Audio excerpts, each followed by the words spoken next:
Ini pernyataan Steve Jobs. Steve Jobs, Albert Einstein bukan orang bodoh. Mereka adalah para saintis, para ilmuwan, ahli. Dan mereka bicara bahwa masa depan tanpa teknologi. NASA Amerika Serikat sudah mengumumkan ancaman bumi ke depan. Para pakar astronomi dunia sudah mengumumkan ada peluang bumi kita mengalami hantaman meteor. Meteor akan menabrak bumi di akhir zaman, kata Rasulullah, akan menimbulkan petaka besar di muka bumi, sehingga dukhon dimulai. Dan dukhon ini adalah azab bagi orang-orang kafir, azab bagi orang Islam yang suka maksiat, suka dosa. Tapi kata Rasulullah, orang beriman yang amalnya bagus, orang beriman yang soleh dan taat, sebelum hantaman meteor lalu terjadi dukhon, ketika dukhon terjadi, orang beriman selamat semuanya.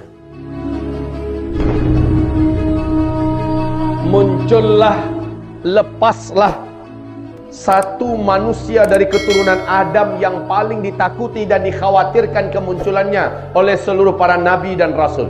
Manusia ini kelak akan menyebut dirinya adalah Tuhan, dan dia diberi oleh Allah kemampuan di mana hanya Allah yang mampu melakukannya. Dia memiliki kekuatan sihir yang paling sempurna. Seluruh setan satu muka bumi akan tunduk kepadanya. Seluruh jin-jin penjahat akan berpihak kepadanya. Seluruh ahli-ahli sihir satu muka bumi sujud menyembahnya.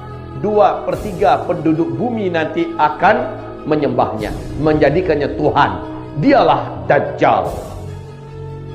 Ini tanda besar kiamat yang kedua. Tidak ada yang mampu melawan Dajjal, tidak ada. Bahkan Imam Mahdi pun dikepung oleh Dajjal. Siapa Imam Mahdi?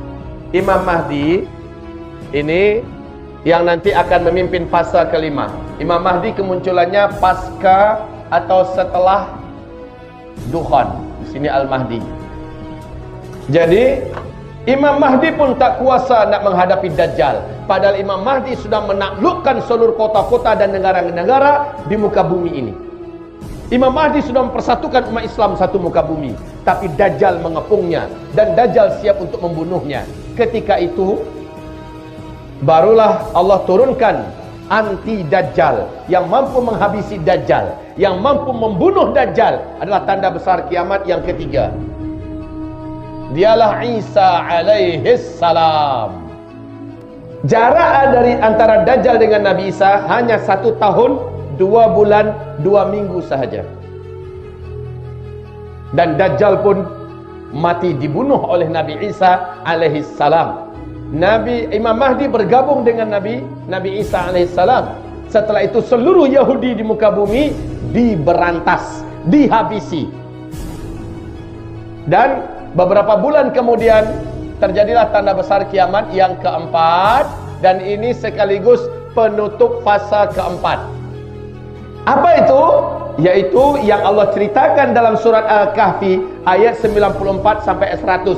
Ya'juj dan Ma'juj, ya. Inilah dia bangsa yang paling jahat, paling brutal. Singkatnya, Ya'juj dan Ma'juj langsung Allah yang akan musnahkan dengan kekuasaan Allah. Lalu bumi kembali menjadi aman dan tenang. Imam Mahdi menjadi khalifah pada fase kelima. Inilah dia masa-masa aman.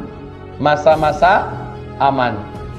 Tidak ada satupun manusia di muka bumi berperang. Tidak ada bencana-bencana alam di mana-mana. Bahkan seluruh hewan buas dibuat jinak oleh Allah. Seluruh binatang-binatang berbisa diangkat bisanya oleh Allah. Seluruh manusia makmur sejahtera. Tidak ada yang miskin. Tidak ada satupun orang-orang miskin di muka bumi. Bahkan kata Rasulullah SAW, hidup di dunia bagaikan hidup di dalam surga. Senang betul. Masa-masa aman. Inilah dia janji Allah tegaknya kembali khilafah Islamiyah memimpin seluruh dunia dengan konsep kenabian. Nah, pada masa ini akan terjadi 3 tanda besar kiamat. Tanda besar kiamat yang kelima, matahari terbit dari sebelah barat. Saya singkat saja MTB. Matahari terbit dari sebelah barat. Hanya satu kali saja terbitnya. Setelah sebelumnya bumi gelap gulita selama 3 malam berturut-turut. Lalu kemudian matahari diperintahkan oleh Allah, kembalilah engkau ke tempat biasanya engkau berada, dan muncullah dari tempat biasanya engkau tenggelam. Matahari pun terbit dari sebelah barat, naik sampai ke pertengahan atas.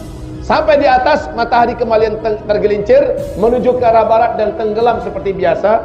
Besoknya matahari terbit seperti biasa dari arah timur. Pada waktu duhanya terjadilah tanda besar kiamat yang ke-6, yaitu firman Allah surat An-Naml. Surat An-Naml ayat yang ke-82. Keluar dari dalam perut bumi seekor binatang raksasa, berkaki banyak, bertangan banyak. Binatang ini sangat baik dan ramah. Dia boleh berbicara dengan bahasa manusia mana saja. Dan dia membawa tongkat Nabi Musa dan cincin Nabi Sulaiman. Binatang ini memberi tanda dengan cepat kepada manusia yang dijumpainya. Dia muncul di 3 tempat yang berbeza, di waktu yang berbeza. Kemunculan terakhirnya adalah dari dalam perut bumi kota Makkah. Dia bagi tanda kepada manusia. Apabila dia jumpa manusia yang beriman, dia tahu mana yang beriman, mana yang tidak. Allah yang bagi tahu dia. Maka cincin Sulaiman diusapkan ke wajah orang itu. Kata Rasulullah, wajah itu menjadi bersih, menjadi bersinar, putih dan indah. Ketika dia berjumpa dengan orang kafir, ujung tongkat Nabi Musa diketokkan ke atas kepalanya, sedikit menghitamlah wajah orang itu.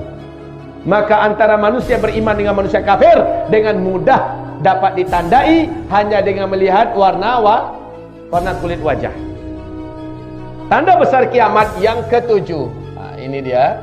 Tanda besar kiamat yang ke-7. Ini adalah akhir keberadaan orang Islam. Apa ini? Ini nama binatangnya Dabatul Ardi ya, Dabatul Ardi ya. Kalau yang ini angin lembut. Angin lembut. Berbau wangi kasturi. Dan angin ini bersumber dari Yemen. Tapi angin ini ternyata angin yang membawa kematian. Sumbernya dari Yemen. Baik. Nah, ibarat Allah yang kami muliakan, seluruh orang beriman meninggal dunia dalam peristiwa tanda besar kiamat yang ke-7. Oke, ini adalah finish. Maksud finish itu apa? Orang Islam yang beriman di muka bumi selesai sampai di sini, tak ada lagi baki. Tanda besar kiamat ke-8, 9, 10 kita sudah tak ada. Maknanya ini kabar baik. Kiamat, kehancuran alam semesta, orang Islam tidak akan pernah menyaksikannya. Alhamdulillah. Dan Nabi bersabda, setelah habis seluruh orang Islam di muka bumi, 1 atau 2 generasi setelah itu barulah terjadi kiamat besar, kehancuran alam semesta. 1 atau 2 generasi. 1 generasi menurut ilmu sosial, 1 generasi menurut ilmu sosial adalah 25 tahun, tuan-tuan. 25 tahun.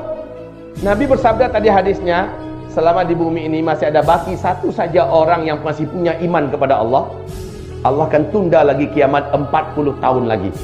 Sementara kita tahu seluruh orang beriman serentak wafat dalam peristiwa tanda besar kiamat yang ke-7.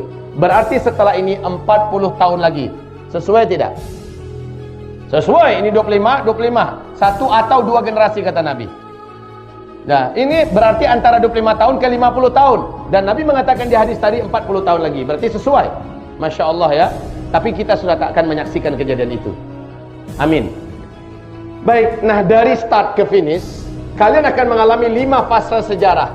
Fase sejarah pertama adalah fase kenabian, di mana umat ini langsung Nabi Muhammad yang pimpin. Dan ini berlangsung selama 23 tahun.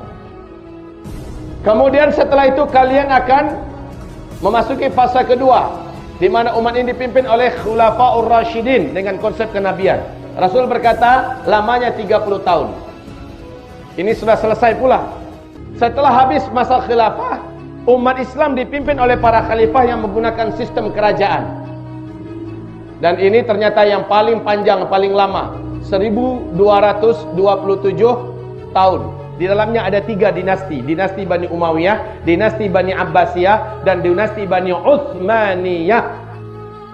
Fase ketiga seluruh ahli sejarah sepakat mengatakan sudah selesai. Kapan?